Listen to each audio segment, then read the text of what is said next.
우렁찬 엔진 소리와 함께 출발한 제트기 열대가 하늘에 커다란 포물선을 그립니다. 지상 최대의 에어쇼를 보기 위해 몰린 관중들은 그 어느 때보다 열렬한 환호를 보냈는데요.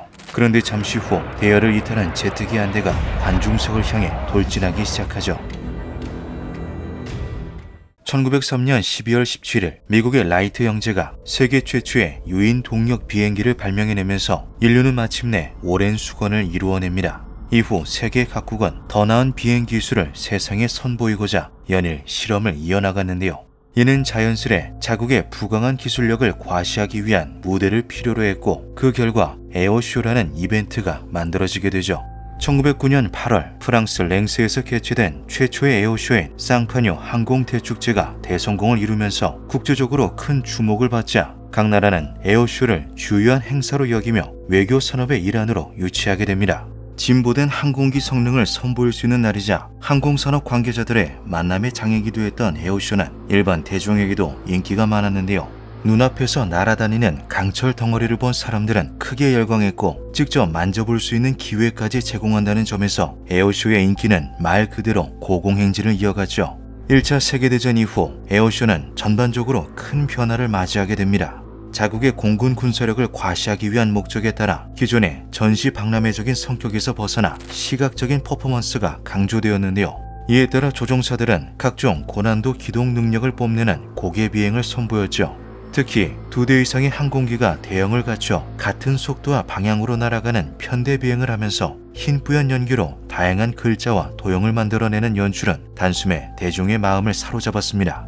어느덧 고개 비행은 유의를 추구하던 인간의 욕망과 결합해 하나의 오락 요소로 자리 잡게 되는데요. 2차 세계대전을 지나며 제트기의 속도와 기동성이 비약적으로 향상되자 초고속 기동과 연막, 진영을 보여주는 전투기가 에어쇼에 도입되면서 더욱 극적인 구성을 보여주었죠. 단순한 도형을 남기는 것을 넘어 하늘을 도화지 삼아 형형색색의 그림을 그려내기까지 했습니다. 이러한 동작을 시연하기 위해 조종사들은 더욱 과감한 고개 비행을 선보였고, 그때마다 사람들은 탄성을 자아냈는데요. 그러나 이 모든 행위들은 늘 파일럿의 목숨을 담보로 하고 있었죠.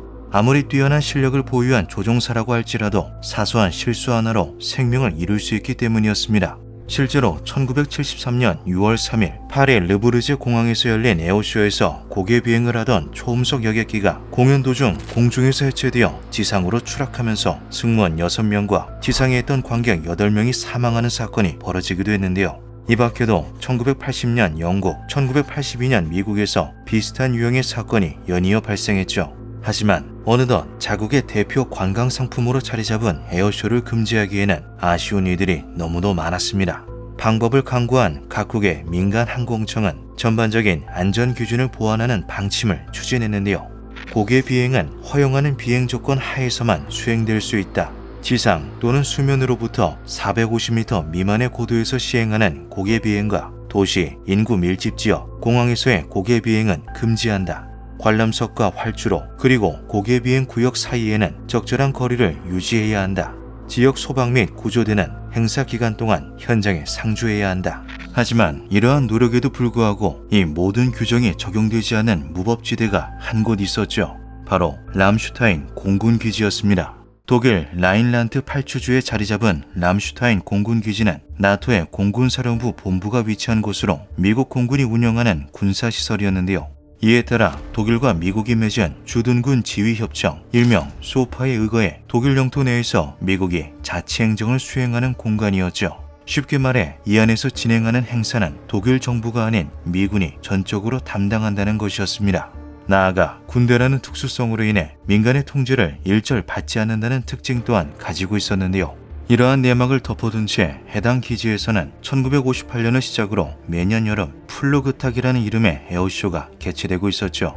나토와 미군 주둔의 정당성을 홍보함과 동시에 독일 시민들과의 유대를 강화하기 위해 주최된 이 축제는 미군과 동맹국들의 항공력을 자랑하는 군사외교의 장이자 각국의 최정예 고개 비행팀들이 초청돼 공연을 진행한다는 점에서 인기가 매우 많았습니다. 무엇보다 각종 규제로 독일 내에서 주최하는 에어쇼의 재미가 크게 반감된 상황에서 민간 항공청의 통제를 받지 않은 화려한 에어쇼를 볼 수 있는 곳이었기에 매번 많은 사람들의 기대를 받았는데요. 특히 1988년 30주년 행사를 맞이한 해에는 당시 유럽 내에서 최고의 고개 비행 기술을 자랑하는 이탈리아의 프레체 트리콜로리 팀이 초대되었죠. 1961년에 창단된 프레체 트리콜로리는 정밀하고도 민첩한 기동을 선보이며 그야말로 수준급의 조종 능력을 자랑하는 팀으로 유명했습니다. 여기에 더해 자국의 대표 항공기 제작사인 아이르마키가 설계하고 제작한 군용 훈련기 MB339 시리즈를 운영한다는 점에서 이탈리아의 항공기술력을 대표한다는 자부심 또한 대단한 단체였는데요. 이탈리아 국기를 하늘에 그리는 연막 비행은 이 비행단의 대표 시그니처로 손꼽히며 국제 에어쇼에서 가장 기다려지는 팀으로 불리기도 했죠. 그 유명세에 보답하듯 프레체 트리콜로리는 이번 행사에 최고 난도 기동을 선보이고자 했습니다. 10대의 항공기가 함께 비행을 하다가 각각 두 편대로 나뉘어 하트 모양의 대칭 곡선을 그리면 화살 역할을 할 비행기가 이를 관통하면서 관중을 향해 날아오는 일명 피어시드 하트 묘기였는데요. 지상 약 40m 높이의 저고도에서 수행되기에 자칫 실수라도 했다간 조종관을 돌릴 틈도 없이 관객 속으로 돌진할 수도 있는 위험한 기술이었지만 베테랑 조종사들에게는 그저 약간의 난이도를 요구하는 비행일 뿐이었죠.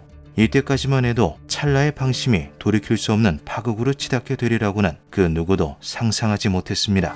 행사 당일인 1988년 8월 28일 프레체 트리콜로리의 공연을 보기 위해 모여든 관객들은 아침 일찍부터 문전성시를 이루었는데요.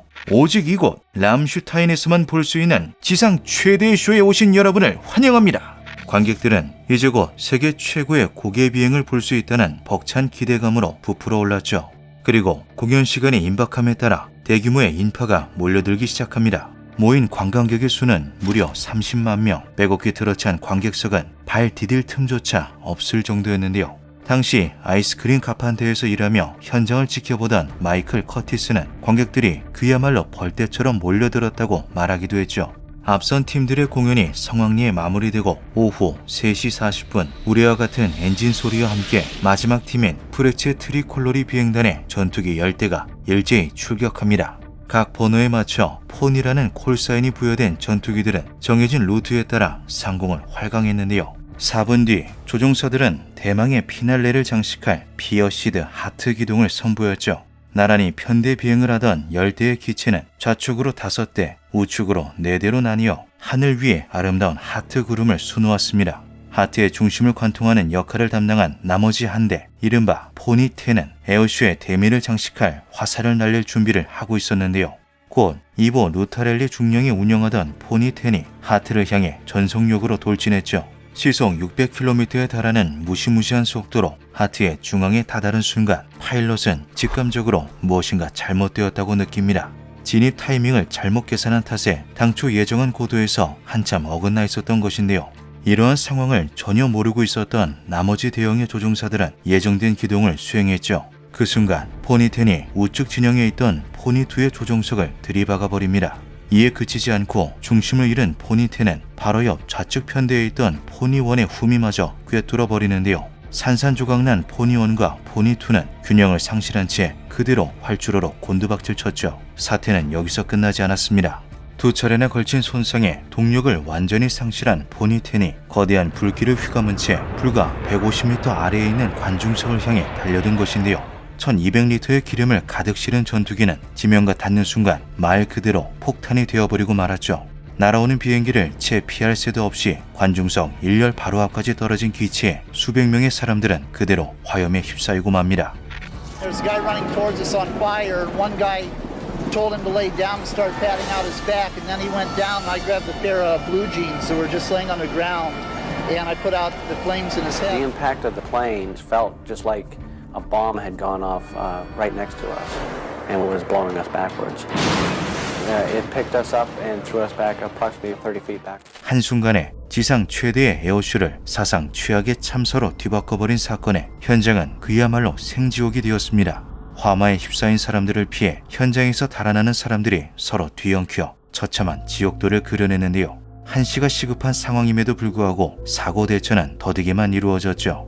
앞서 설명했던 소파에 의거해 이곳은 독일 정부가 아닌 미국의 통제 시스템을 따라야만 했습니다. 미군 측은 기지 보안상의 절차를 이유로 독일 측의 앰뷸런스 진입을 통제했는데요. 당시 미군은 부상자를 현장에서 치료하지 않고 최대한 빨리 병원으로 후송한다는 구조 원칙을 가지고 있었기 때문에 기진에 자체 구급 차량 및 헬기 수송팀을 가동했죠. 하지만 이는 전장에서 유효한 조치일 뿐 지금과 같은 대규모 재난 현장에서는 맞지 않았습니다. 중상자와 사망자가 분류되지 않아 혼란이 가중됐을 뿐더러 병원에 도착할 때까지 아무런 응급처치를 받지 못한 환자들이 골든타임을 놓쳐 끝내 사망하는 상황이 속출했는데요. 설상가상으로 명확한 현장 책임자가 없어 컨트롤 타워가 운영되지 않았기에 람슈타인 기지는 사실상 마비 상태에 빠진 것과 다름없었죠. 결국 이 사건으로 포니 1, 2의 파일럿 2명을 포함해 포니 10을 운영했던 이보 누타렐리까지 총 3명의 조종사와 관객 67명이 현장에서 사망했습니다. 중상자 350명과 경미한 부상자를 포함하면 약 500명 가까이 되는 사람들이 참사의 피해자가 되었는데요. 사고 이후 나토의 조사단을 비롯해 미군과 이탈리아 공군, 독일 검찰은 사건의 원인을 밝혀내기 위해 정밀 조사에 들어갔죠. 재난 당시의 사진과 영상을 검토한 결과 허무하게도 기장의 속도와 고도 제어에 실수가 있었다는 결론이 나왔습니다. 비극의 원인이 실수였다는 사실이 밝혀지자 유가족들은 통탄을 금치 못했는데요. 참사 이후 사고의 재발을 방지하기 위해 여러 조치들이 이루어졌지만 이미 벌어진 일까지 다시 주워 담을 수는 없었죠. 오늘날까지도 람슈타인 기지는 고개 비행을 전면 금지하고 있습니다. 기묘한 밤이었습니다.